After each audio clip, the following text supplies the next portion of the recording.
Hi, I guess we're live. Um, Today's event is talking about real-time bidding, how your advertising or the advertising that you get interacts with your privacy and the privacy that you get. This is an event on the networking channel. Next slide, please. Today you have me introducing Johnny Ryan, the director of Enforce. He's been active in this area for a long time. In fact, the reason we're having the presentation today was I was fascinated by a previous presentation of his. Um, and his list of credentials are too long for us to go into, and the subject matter too interesting, so I think we'll move on to that. But before we do that, next slide, please. I just want to let you know about what's coming up next. The event is reimagining satellite connectivity from the ground up. I'm sure there's a lot of people in Iran, for example, that are interested in this today, given that that seems to be the only internet connectivity going in and out of Iran. Next, please. If you want to follow this presentation or others, we have a Slack channel, and the recordings will be available afterwards on the YouTube channel. So we're after those preliminaries are done, let's move on. Johnny, take it away. Well, thank you very much. And it is a pleasure and an honor to be with you.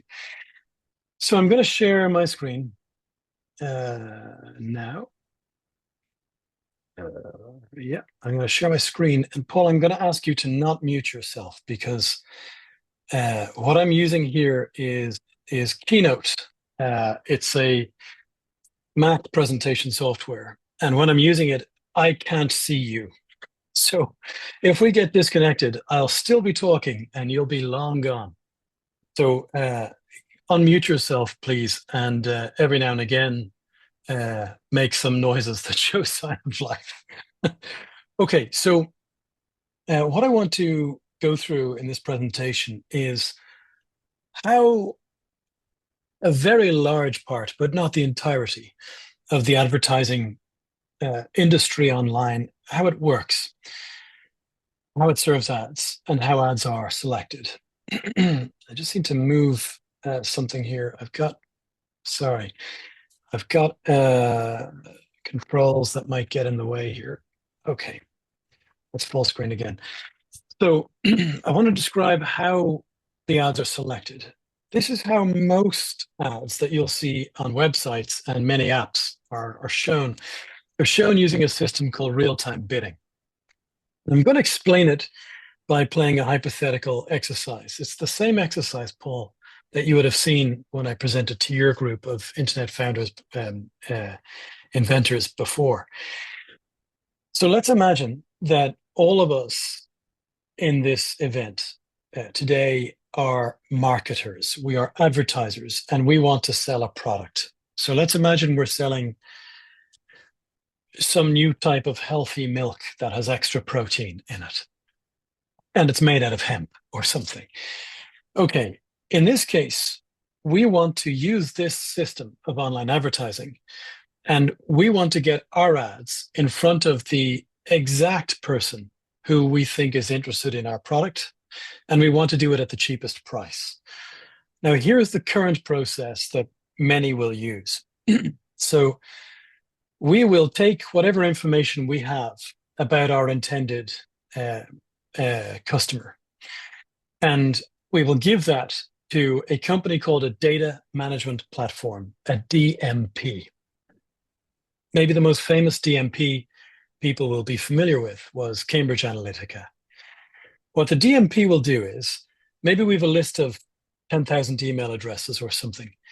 It will take what information we have, and it will then contact several other companies, data brokers. These are companies that have dossiers about people, and they sell some or all of that information for money. The DMP will go to data brokers and say, I've got these email addresses. Can you cross-reference these addresses against your dossiers and tell me if you've got information about these people? We want to know their disposable income, how concerned they are about health, and various things related to whether they're a likely audience for our protein milk made out of hemp. Because it's hemp, maybe there's some politics to it. So maybe we're looking for people who aren't conservative, or maybe who are. I don't know. It's a hypothetical I've just invented. So the data brokers will augment the data that the DMP has. And now the DMP has it thinks, a pretty good understanding of these individuals. And the next entity in this chain is our agent at the ads auctions. So let me go back a step. What's going to happen is that Paul, for example, is going to visit a website. And on that website, he will load a web page. And the loading of that web page will trigger several auctions, one for each advertising space on the page Paul is loading. And in each auction, our hemp milk protein company wants to know if it should bid money to have its ad put in front of Paul's eyes. Now, there are going to be billions of those auctions every day, so we can't be there ourselves. And our agent at that auction is a type of tech firm called a demand side platform, a DSP. So the DSP is the advertiser's agent, and the DSP needs to know what person or what kind of person are we looking to bid on. So the DMP will send to the DSP either exact identification codes for the exact individuals that we want to show ads to, or it'll send identifiers for the category of people, or for lookalikes, people who are similar or have similar characteristics. Okay, so we are finally ready to show some ads on the internet. Now, along comes Caroline. Caroline's my wife. She loads up the LA Times, let's imagine. I live in Dublin in Ireland, but let's imagine we're estranged and she's in LA. So she loads up the LA Times, and in the space of milliseconds, the editorial content is starting to be pushed onto her device, into her browser in this case, but it could be an app. But the rectangle that will contain an ad at the very top of the page, let's just focus on one ad, that rectangle is still empty. Now, what's happening here is the LA Times will, unless it has directly sold that ad space with its own human sales team, in most cases, I think, for the LA Times, they will send a request to a supply side platform who works for them. Now, the supply side platform is the counterparty to the demand side platform. So the LA Times will say to the supply side platform, please fill this rectangle, this ad space, with money to pay for this editorial content. And here is information about this current person loading this web page. I have euphemistically called that cookie to SSP, but that's a euphemism. Now, that information is packaged up by the SSP as a bid request. And that will go out to at least one, but maybe several different ad auctions, at which many DSPs, many demand-side platforms, representing many prospective advertisers, are present. The idea here is that the publisher is soliciting bids for the opportunity to have advertisers' ads shown to this specific person. Often in those red arrows, often what is going is to each DSP, this is the particular person you told us you wanted to know about. This is called pre-matching. So the information is going out to tens or hundreds of DSPs from each ad exchange. And in this case, it turns out that Caroline is exactly the person who we want to show our ad for our hemp milk protein product to on latimes.com. So that ad appears on her page. And often you'll have noticed as you're loading a page that when an ad appears, sometimes it even pushes the text down a bit. So this is what's happening in that stuttering moment. And very often, if not always, there's an opportunity for the DMP to update what it knows about Caroline. It has a dossier about her, but now it can learn more.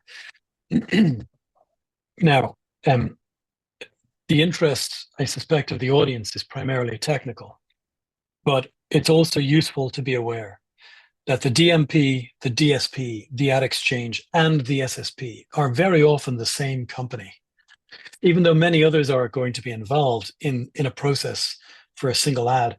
Very often it's all Google, or it's all, some other company. It could be Xandr, for example, is a subsidiary of Microsoft that owns a chunk of these things. So there's several big players who dominate the system. Okay, so let's go through this a few more times in a slightly different way to make clear what's happening. I, Johnny, load the Daily Bugle. The Daily Bugle wants to put an ad in front of me, so it essentially throws me to the wolves by sending information about me to many ad exchanges, and each of them sends information on to 4 or 5, in this case, DSPs. One single DSP says, we will put the winning bid more than anyone else on the table to show our ad to Johnny. Now, here is the first problem. We don't know how many other parties might receive the data. We've no clue. There are no guarantees whatsoever about what happens once the data about me go. So let's take a look at one DSP that we do know about. Back in 2018, the French regulator CNIL investigated a company called Vectory, which is or was a DSP. And Vectory's tiny. I used to work in the RTB industry, and I'd never heard of them. They're one of hundreds, if not thousands, of small companies. Even though they're tiny, when the French regulator went in, they found that these guys had hoovered up 67.7 million people's data just by sitting in on these auctions, just by having a seat at the table. It wasn't that they showed ads to this number of people. It's just that they received the broadcast of information about these people. Now, if you go to their website, possibly even today, I've checked fairly recently, this is what you see on the page. We believe in privacy, so nonsense. But as you scroll down the page, you'll see they make 2 claims. They say, we dump everything. We dump nearly everything, and we only store stuff for 12 months, which begs the question, actually, maybe the French regulator, what they actually had on their hands was a company that had hoovered up 250 million people's data in 12 months. And I give you that example just to give you a sense of the scale of the privacy problem, because these numbers are entirely possible. So let's take a look at it a third time. When you load a web page, I will take you through an animation now that'll last maybe 10 seconds. When you load a web page, one of the things that is happening is this. The publisher's ad server triggers a request to a supply-side platform that then sends information about the visitor to at least one ad exchange, probably several. And that ad exchange broadcasts those data out to tens or hundreds of companies. It's just unknowable how many receive it, but a large number do. Now, when one DSP wins the auction, or the auction of auctions, that triggers a whole lot of other stuff that is largely plumbing for the ad to be shown. So we can ignore steps 6 onwards. So really, the question that this chart begs is, what the hell is in those yellow arrows? What's in a bid request? And we know what's in a bid request because until recently, there were only 2 standards that defined what can and should be in a bid request. But Google is now using IAB's Open RTB standard. So there's really only one standard. There are several iterations of the IAB standard. I'm going to show you one of them, but they're almost identical. There's very little difference in it. So here's one version which you'll find on GitHub if you just do a quick search. and you're looking for IAB Open RTB protocol. At the end of this particular document, of this particular instance of it, there's an example in the spec, which is written for developers who are integrating into the RTB system. So there's an example at the bottom of this that they call a summary example. It's a short example of the data in a bid request. All of the fields are specified above in the bid request, but here is the example they've chosen to give. So I'm going to use this to give you a sense of what's in a bid request. There can be almost 600 different fields in a bid request. So this is much shorter, but let's go through it. So you're getting the site domain. Now, often you would have the entire URL. So Caroline is on embarrassingwebsite.com/excruciatingly embarrassing article. Normally you'd have the full URL. You're getting her identifier defined by the SSP, but you're also getting the buyer UID, the buyer user ID. So that's like a pre-matched identifier for this particular DSP, which is connected to the DMP. So they're saying this person is who you've told us about before. We have synchronized our understanding about this person, and you know her by this code. Also being sent is the fact that this is a young lady, and here is her mobile device specific identifier for her device, her IP address. In Google's case, some of these are slightly different. They truncate the IP address, so you're not getting the full thing. And Google also cycles the identifier so that one recipient DSP won't necessarily get the same ID as another recipient DSP. The idea is that it's harder to cross-reference them. Then you're getting the normal user agent string. And as you know, that's pretty useful for trying to identify this person right down to the version of the browser and the last update that she's using. And finally, you're getting her GPS coordinates where she is. In Google's version, you get what Google calls hyperlocal coordinates, which sounds pretty specific to me. So you're getting quite a lot of fairly revealing information about this person, which you can then stitch together over time. So let's get into that in a moment. The reason why I highlight categories of content here is among the various standards that are attached to the OpenRTB protocol, one of them is the categorization of the content. And that is called the content taxonomy, the IAB content taxonomy. Now, this photograph is of a printout of that taxonomy where I was ticking off on the right-hand side things that were a big legal problem. But by the time I got to incest/abuse support, I started circling things and putting in exclamation marks. So this is people who are victims of sexual abuse. That is being sent out to tens or hundreds of companies, along with where they are and codes to know where they've been and what they've been looking at. So it's pretty intimate stuff. The particular this particular document has apparently been depreciated, but is actually still actively in use, and I keep finding it being in use in the industry. So even in the latest versions, there's pretty dangerous stuff. So let's take a look at what happens to the data. Right. So anyone who remembers their Cold War munitions, this is like a MIRV. This is like a MIRV of what everyone on the internet is watching, reading, and listening to, including on their television sets, and where they've been. It's wildly going out. Let's take a look at the scale of how broadly it can go out. Let's take a look at one of these ad exchanges. So for a single ad exchange, let's take Google.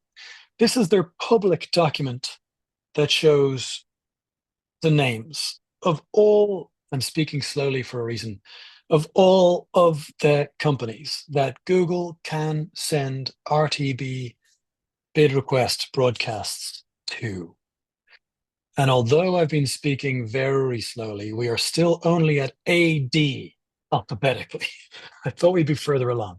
So I'm scrolling here through over 2,000 different companies.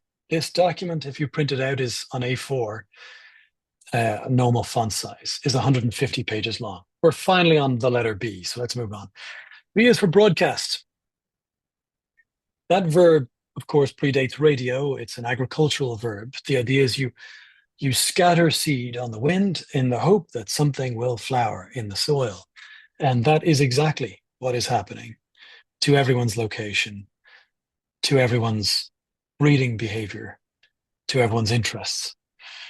Now, a brief diversion into law here in Europe, at least.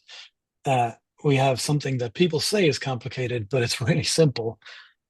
The law says you're not supposed to have a data breach. It's a really simple idea. It's not complicated at all. You're supposed to protect the data. You can't have a data breach. Now, what the industry says happens to the data is that thousands of companies can receive it. This is a document that's public on GitHub from the industry trade body. Thousands of companies can receive the data. There's no way to control what the hell they do with it. What Google says is in a document that you would have to agree to in order to become a bidder in its system, in its auctions, you have to say that you won't use RTB call-out data, so that's the bid request. You're not going to use it for anything else, right? Scout's honor. And if you, as the recipient of this data, that's what they mean by buyer, if you're going to break Google's rules, you should, fax them before doing so. So this is self-regulation of self-regulation. It's remarkable. Now, Europe has been plagued by consent notices since just before the GDPR. And I was in the industry at this time, so I understand the background of why that happened. The guys who produced those consent notices had written to the European Commission a year beforehand saying that they knew consent was incompatible with their system. So this whole consent thing is a total charade. And unfortunately, having had some success with it at keeping regulators off their backs for what I suggest is the biggest data breach of all time, which is then repeated daily, the IAB has now brought this back to the US. But sticking with the US, a few years back, we obtained access to Google's buying system, where we could see the scale of inventory, of eyeballs that are available through that system, not just using Google's material or ad opportunities, but opportunities on many other companies too. But these numbers exclude Amazon and Meta because those guys don't use Google's buying system. So if you're going to buy RTB stuff on Google's buying system, but not from Google, even from anyone else, the scale is absolutely massive. In daily figures, it's tens of billions per state in some cases. That's why I say it's the biggest data breach ever. The upshot is that every single person, everyone you'll ever know, everyone you could ever meet and will ever know, is being and has been profiled. And we know what those profiles look like to some extent, because another standard that is attached to the Open RTB standard is the audience taxonomy standard. And you'll find version 1 and 1.1, and I can't remember what the latest one is, on GitHub as well. So these guys celebrated the month of data protection law finally having teeth in Europe, but it turns out not having teeth at all by introducing this in May 2018. I'm going to scroll through some of the characteristics. What this document does is it's a kind of a simple Rosetta Stone for the most common things that data brokers might want to cross-reference about you. So these are not sophisticated. There's only a few thousand characteristics in this document, but I'll go through some of them. Your religion. Are you a Hindu? Are you a Muslim? Your mental health, is that a concern for you? Infertility, blood disorder, skin condition, infectious disease? Are you trying to lose weight? And even, do you have a child with special needs? If you do, then the IAB says the code for you is 357. What's your politics? Very important to note that these people can't spell in these dangerous documents. They can't even spell. They want to know, well, they do know, how much money do you make? They also want to know how much is left on your mortgage and so on. If you make less than 10 grand, or if you have less than 10 grand in the bank, the code for you is 177, for example. Do you work in aerospace, law enforcement? Do you have personal debt? Bankruptcy, is that an issue? And so on. Payday emergency loans. So it should start to look here like a national security problem, because it is. So moving along. Some time ago, I set up a fake company where I pose as a data buyer. And I went to a data broker and I said, what, I'll zoom in a moment. You won't be able to read this. What data can you give me about everyone in America? I want to be able to reach people using real-time bidding.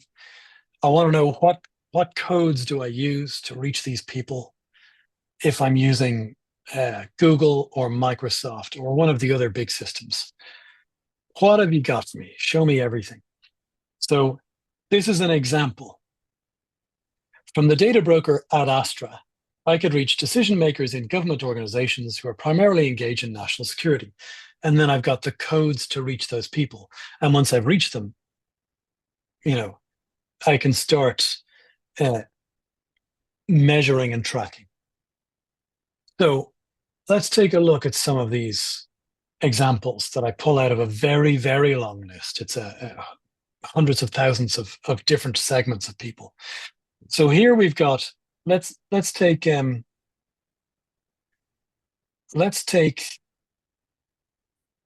judges, right? So right in the middle, from US people finders, DAAS, B2B professional groups, criminal justice professionals, judges.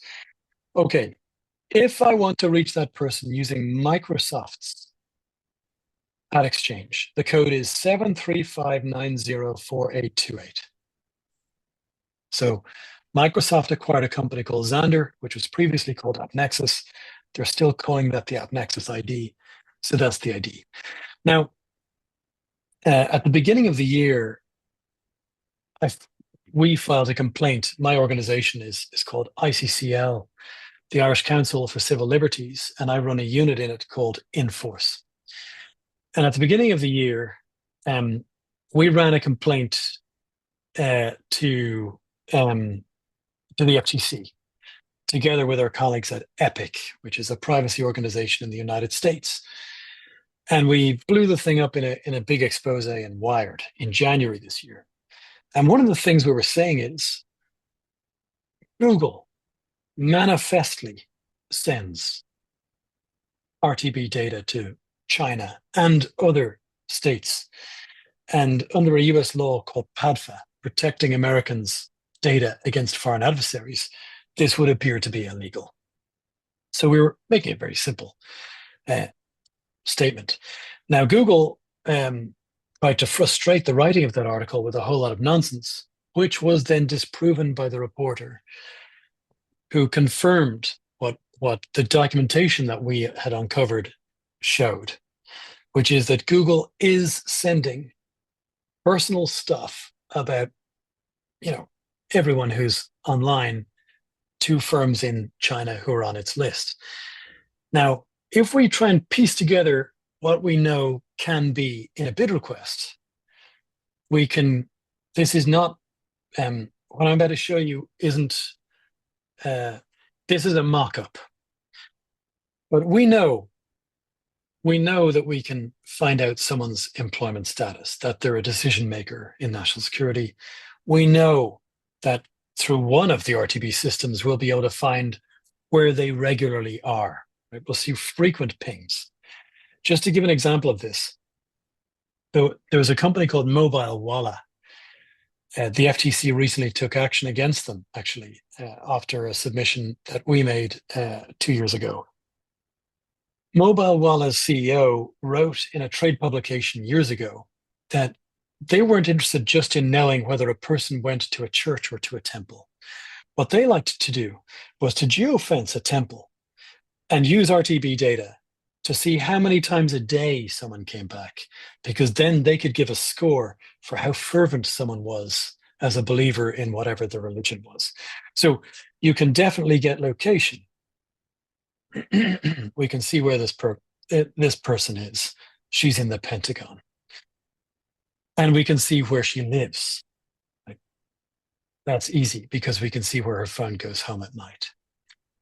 And this means we can see her most frequent driving routes. The reason I give you this example is we found an Israeli surveillance company that sells a product called Patterns, and it markets itself as being able to show your target person's most frequent driving route based on RTB data.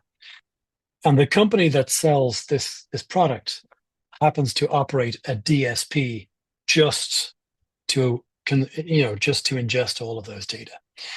We can also see things about this person's life. So you've got a Pentagon official, or presumably an official, and we can see that she is spending too much in gambling and she has bankruptcy issues and debt issues.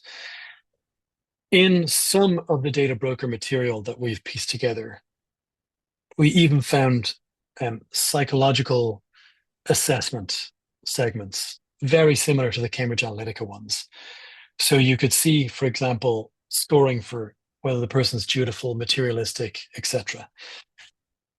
And beyond that, maybe we can tell other things about this person based on very basic data broker stuff. So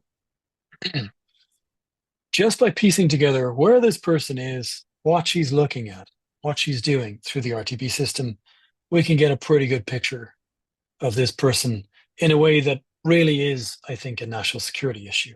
And we produced a report on that. So one thing you can be sure of is an assessment like this would have a next page button. Now, well, what I propose to do is also talk about the effect this has in the market of information. But that'll take another 5-10 minutes. Is that okay, or do you want to stop now and have a discussion? No, it's fine. We've got about 10 minutes until we usually go to Q&A. Perfect. And so why don't you fill that up? Yeah. And then we don't Okay. seem to have any questions pending, but we'll invite people now to go and add their Sure. questions. Thanks. Yeah. Okay, great. Okay, well, let's take a look at one problem. If you were in the business of paying people to go out and find out what's happening and then publishing what they've told you, which we call news, here's one big problem. If you go into Google's privacy and terms document and maximize the font size, this is what you get. And you end up, if you scroll down, you end up at this sentence. So this is just a straight screenshot that I'm showing you here. But what I'm going to do is I'm going to take this sentence and I'm going to delete some words. Before I do, I just want you to be clear about something. At the end of that very first line, you see it says sites and apps. Google always uses those terms to mean other companies' websites and apps. So publishers' websites and apps. Let's delete the stuff in the middle. So I used to work for the Irish Times. If we were to install Google's system, its SSP or Ad Exchange or whatever, to run auctions for ads on our site, Google's saying, yeah, okay, we can take what we learn about Paul when he visits our website. Sorry, let me say that again. We, Google, can take what we learned about Paul when he visits your website, the Irish Times. We can take all that information we're learning about his interests on the Irish Times, and we can take them home. And we can use them to show him better targeted ads than we would otherwise have done on Google, which we own. So the margin for us on Google is far higher. Over time, the proportion of Google's revenue that it has made from helping other websites and apps owned by other companies to find targets, to find advertisers, right, to sell advertising. The proportion of money it has made from that has fallen from 49% to probably now it's far less than 15. It's moved its business to its own properties, the things it owns and operates. So that's problem one. The RTB data broadcast means that companies like Google, but it applies also to others, Meta, Amazon, etc., Microsoft, can take the publisher's understanding of its own unique audience. And the big tech firms can take that inside and use that to beef up their own business. The second problem is that RTB data leakage destroys the business of producing high quality information for websites and apps of all sizes and types because it commodifies their audience in a very dangerous way. I'm going to show you what I mean. Let's imagine that in the morning, I visit the Daily Bugle. And on the Daily Bugle, I read about politics, and then I start looking up reviews of expensive electric SUVs, expensive cars. So I'm on a page looking at Lexus SUV expensive car review on the Daily Bugle. That information that I'm looking at, that who I am as well and where I am, is broadcast out to a whole lot of companies that you've just heard about, DSPs and DMPs, who can now re-identify me as that particular Daily Bugle reader. So in the short term, the Daily Bugle's happy because it gets a lot of money for the ad that it shows under that car review. In online advertising, one of the most valuable people is someone who might go and do a test drive. People will pay a lot of money to show that person an ad for a car. Later in the day, I'm on some prank website that my friend set up. Let's imagine during COVID, my friend was stuck in his basement.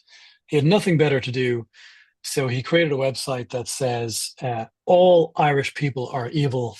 I'm Irish, so I'm giving you this hypothetical.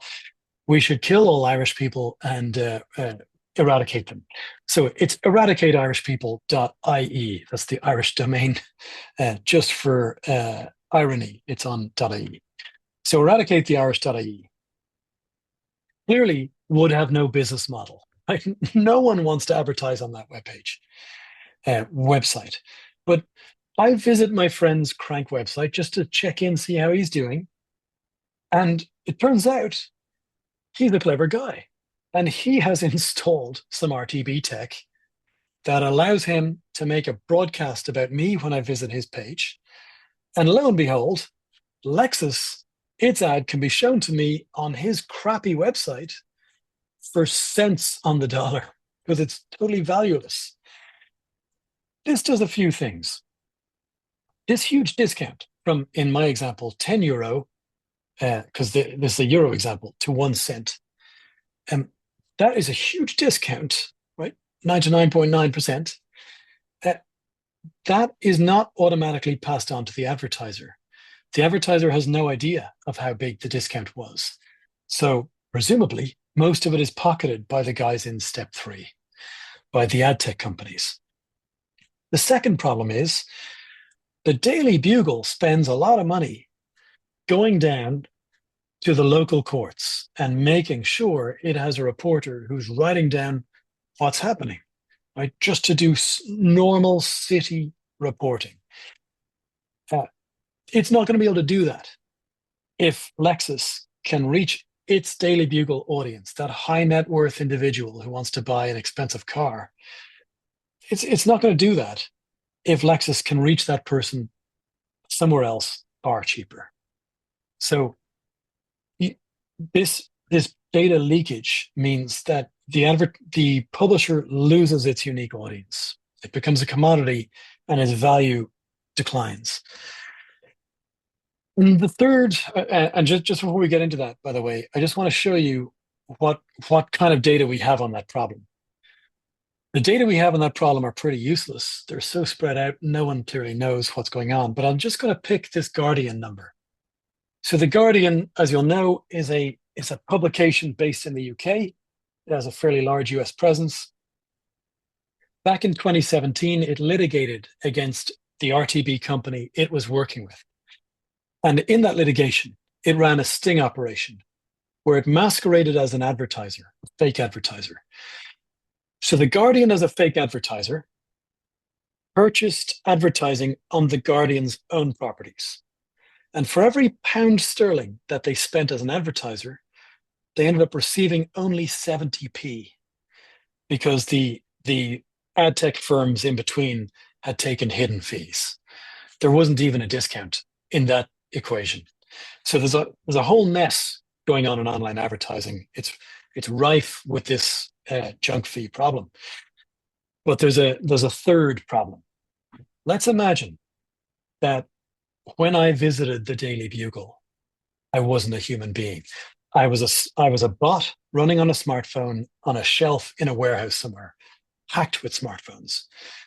And as a bot, I was told to go to high-end publications and build up a pattern of traffic and loads of broadcasts that would convince everyone in the middle, who's quite happy to be convinced that they're okay with this being fraudulent, but to convince everyone in the middle that I am a high net worth individual who is intending to buy an expensive car. So, fine in the short term for everyone concerned. The client for this bot farm is a criminal website called we've never had human traffic.com. No humans ever visit. It's not designed for humans. And on that website, ads might be shown 40 deep. So the intention is just to bring the ad money back out of the pocket of the advertiser, away from the publisher or the entertainer who's paid to produce something interesting, and into the hands of the criminal. The estimates for this fraud are so varied that they prove that no one has a clue what the scale is. And it's true, no one knows. The ones in gray are solely for the US market. The ones in black are global. The US market is roughly half of the global market, so you can guess for yourself. No one has any idea how big this fraud problem is. It's certainly tens of billions. We don't know if it's bigger than that. It probably is. So what I'm suggesting to you, and I'll stop sharing my screen here, Paul, and the audience. What I'm suggesting to you is the interaction with privacy in the way that you have delicately framed this session. The interaction with privacy is kinetic. This is anti-privacy. But it is also dangerous for the quality of information in the market of information. This is part of the collapse in the standard of entertainment and information that we have on the open web and also in the app ecosystem. Before I stop my remarks, I just want to give you some examples. Well, actually, I want to give you one example. There's a Catholic priest. I should put that in the past tense. There was a Catholic priest. Sounds like a joke is about to be told. So there was a Catholic priest who was a Monsignor in the church in the US. And he was regularly rolled out in front of TV cameras as a mouthpiece. But a group of, they would call themselves conservatives, but let's say that they were quite radical. A radical group wanted to know whether priests were being truly celibate. And it invested several $1 million to purchase data broker data, RTB data, about members of the clergy. And in this particular priest's case, he was gay, actively, very actively gay. And he was using Grindr, the gay hookup app. And Grindr was using RTB. It was using Xandr, which is now owned by Microsoft. It was using Pubmatic, various other companies. And so the bid request data about all of his various assignations all over the place. And the incredibly gay named bathhouse, I can't remember the name, that he visited in Vegas. The whole thing, 52 weeks of this individual's private, most private life fell into the hands of this group. And they then gave that to a journal called The Pillar, which follows the clergy. And the Pillar then outed this priest and he left the priesthood.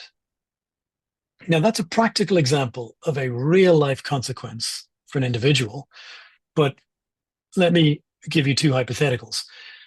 Let's imagine you have a child who is applying for their dream job, but they've had an issue with late night gambling, which is entirely possible. This person's in their early 30s. When some automated system is deciding as it sifts through CVs and has to cull 1,000 CVs, when it makes that decision, the likelihood that this person will have things like that, things like late night gambling, offered up on a plate to that bot is very high now. And RTB makes it so. But I'll give you another example. I was going through data broker stuff that I'd got when I pretended to be a data buyer. And I was going through stuff, I was doing a European report on Europe's national security crisis. And I was looking at the Netherlands, and I found I could get all employees who had been tracked of a company called GSK. I'd never heard of them. So I checked, who is GSK? GSK had just won the contract to service the landing gear of the Dutch F-35 fleet. So, it's a problem for information. It's a problem for national security. It's a problem for every individual. It's a problem for every kid applying for their first or second job. It's just a universal problem. And it's killing journalism.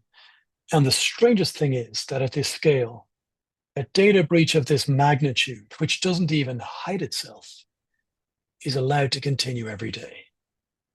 I will shut up my monologue now. Great. Well, thank you very much, Johnny. We have a couple of questions in the Q&A. The first one sounds a little bit like inside baseball, but can you explain the role of Google Ad Identifier, GAIDs, in connecting visits to establish profiles? I can't. Well, I have to excuse myself. I'm just back from my first long break in 5 years. Okay. And I'm in the middle of litigation, not against Google, but Microsoft. So I don't, off the top of my head, have an answer. And when I first read the question, I was confused because Google's most important identifier is the Gaia, GAIA. This is probably different, the one that Henning is referring to. So I don't know. But just to be clear, if it is about Gaia, Google does tie your Gaia ID to its ad serving for its own targeting purposes at a higher margin on its own properties. It calls that Gaia keyed serving. So maybe that's what what Henning is asking about. If it isn't, I'm afraid I don't have the answer off the top of my head. Okay, I'm going See, to have a little personal prerogative and give you a question from myself. One of the things that I run into a lot is people say that the domain name system, one of the things that I did, is terrible because it shows what websites you're going to in the clear to ISPs who may steal that information. And it's been used as an excuse to basically centralize the DNS with an encryption protocol. It always seemed to me that this was kind of very low level from a standpoint of the privacy invasion Olympics, as opposed to what we've described today. But on the other hand, I'm frightened by turning on a new TV and I have all of these new ads and new AI services that are offered from my TV.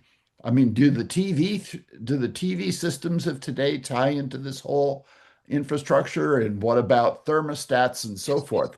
What's connected and what's the sort of what do you put on the medal round of privacy invasion these days? You know, uh, it would be great to have a session where we ask you what it feels like to see something that you invented end up looking like this, which which I think is behind the first few parts of your remarks. But the I mean, and I'm serious about it. That really would be a great session. Uh, So-called CTV, connected TV, is the big thing. I mentioned several times that Microsoft acquired Xandr, which is one of the big players. I happen to have some of the papers that Microsoft's board reviewed just before that acquisition. And one of the big things was they thought Xandr would help get them into people's TVs. So if you're looking at the specification for the Open RTB protocol, you'll see television stuff in there. For example, there is a part of the spec that defines how you communicate which episode of which series on which channel is currently being viewed. So this is TV as well. It's certainly TV. Um, yeah. By the way, I see Robert has a question about location. Can I turn to that? Uh, Sure. uh, if I understand it right, he's saying, look, just because someone's at a particular location does not necessarily reveal anything about them. It is true, Robert. The example I gave, well, there were two examples. One was this lady did two things that we could see. She was, her most frequent location was this particular cancer treatment center, and the other one was the Pentagon. Now, I think if you're in the Pentagon and you're not obviously a reporter or something, you're a Pentagon person and you're in a very special category straight away. So I don't think we argue about that. But maybe you argue about the cancer center. Maybe she attends because she's visiting someone. That's absolutely possible. That's quite a sensitive thing, too. Um, if she attends the cancer center and also attends other locations where she's receiving some diagnostic, which is normally, I mean, whenever you've had a health condition, very often you don't go to one place, you go to several. You can tie these things together. And I think location is incredibly revealing. Uh, there have been so many exposés showing how revealing location is that it's no longer really commonly argued. But anyway, hopefully I've addressed that. Okay. There was another question about the when you showed the RTBs per state that it appeared that some of them were Yeah, zero. And I guess there's a general question about are there any jurisdictions that are safer than others? no, no, no, this isn't a regulatory thing. Uh, those particular states had less than 1 billion RTB broadcasts daily. One of them, for example, is Alaska. There's a population issue. This chart I showed you wasn't per person. I do have diagrams per person, and you can find them if you just do a search for America's hidden national security crisis, and then write in maybe my name or RTB, and you'll find a shiny PDF that gives you per state per person. But I'm guessing population was probably the issue there. There is no effective enforcement against this anywhere. I mean, China is probably doing a great job against it, but other than China, there's no effective enforcement against this of any useful type, including in Europe, by the way. Okay. Then there's a question about ad blockers, and I guess more generally, what can you do to protect yourself?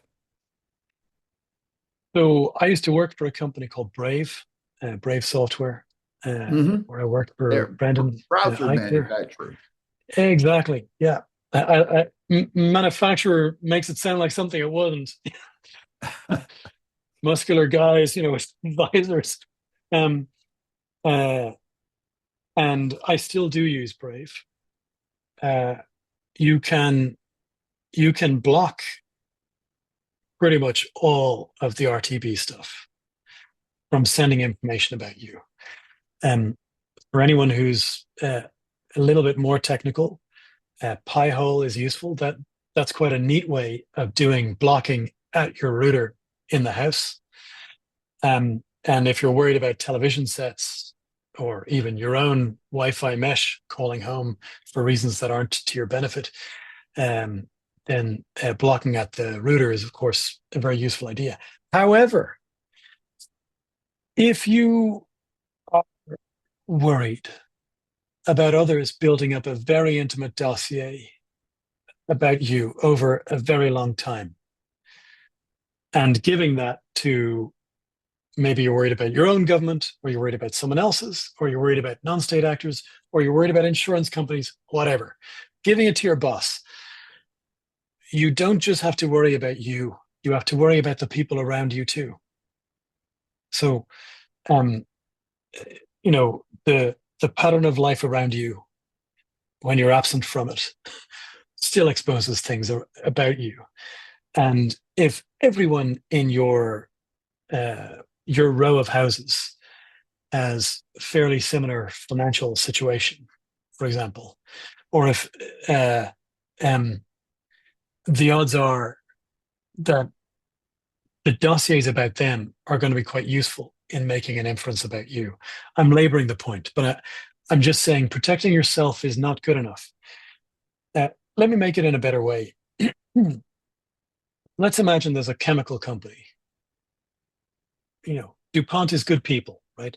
There's a chemical company up the river, and they are dumping toxic crap into the water. And the river flows past you, and it smells a little bit funny. So you start checking your water all the time. Every time you want to have some water, you have to go and check the water and filter it. But there's an outfit called the EPA, and their job is to kick down the door of the chemical plant and, start making the cost of not polluting the water be borne by the chemical company rather than by your health insurance, right? So there's a there's a it is actually more than a nationwide problem here. There's an internet-wide problem. And while you can take steps to protect yourself against this particular problem, uh, I think for the average user, that's impractical and unwise, and it's not going to happen, and it's not going to fix the problem. So we're much better off making a song and dance to legislators and regulators and litigating, which is a large part of what I do. Okay, there's a couple, I think, related things. One of which is, does incognito or private browsing or all of these various switches, do they help? Holy moly. There's a great court case uh, uh, against Google with incredible uh, unsealed documents showing just how incognito mode on Chrome was never actually private. So no, that doesn't help at all. Um, uh, but I mean, quite the opposite. Uh, Yeah. no, no, no, no. But It probably there are increases the products. value of the intelligence you extract. They're trying to evade. Yes, yeah, yes. So there are products that you can use. I've named one of them Brave. Pi-hole is very, very good if you run it and use it as your DNS server in your house. Uh, uh, and another good option is Firefox with uBlock Origin as an extension plugged into Firefox. There's also a browser called Vivaldi, which looks good too. So Yeah. there's a bunch of options. Yeah, in my day job, one of the things that we tell people, particularly companies, is that they really want to tailor their internet access. So that, for Mm. example, the most recent thing that we block is we block AI leakage. There's lots of companies Mm. that are afraid of having their content fed through whatever AI engine du jour is out there. Yeah, So in addition to blocking malicious contents, one of the things we do is we say we try and keep AI leakage to a minimum, or there's amazing. government sanctions and so forth. So that I think that, personally, I think that everybody wants to tailor where they can go on the internet, except maybe for Mm, people that are virus researchers. They want unimpeded access to the whole IP address space and all domain names mm, and so forth. But yeah, for any other yeah, purpose, you got to try and protect yourself from this stuff. I think we're yeah, kind of out of time. I'd like to thank you a lot, and sure. I'd be perfectly happy to talk to you about the DNS history.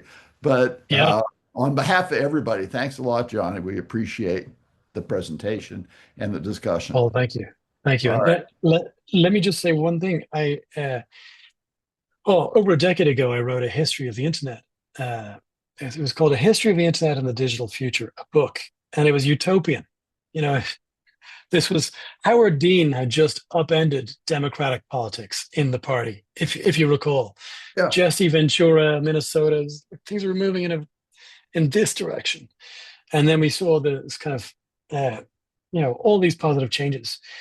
And the thought keeps coming back to my mind that actually what we need is a survey of the inventors and what their thoughts are, because there's a generation of people under you who you know who would probably benefit from a little bit of a guider from above, a pointer from above. So there's very little wisdom in this space, and there really needs to be that wisdom. So it's a project to discuss, hopefully. Well, I'm open to it. Yay! Perhaps we could go Great. back to the splash screen showing the coming events and how to get this for your friends via YouTube. But I think that's the end. Thanks very much, Johnny. Great. Thank you. Thanks, Paul.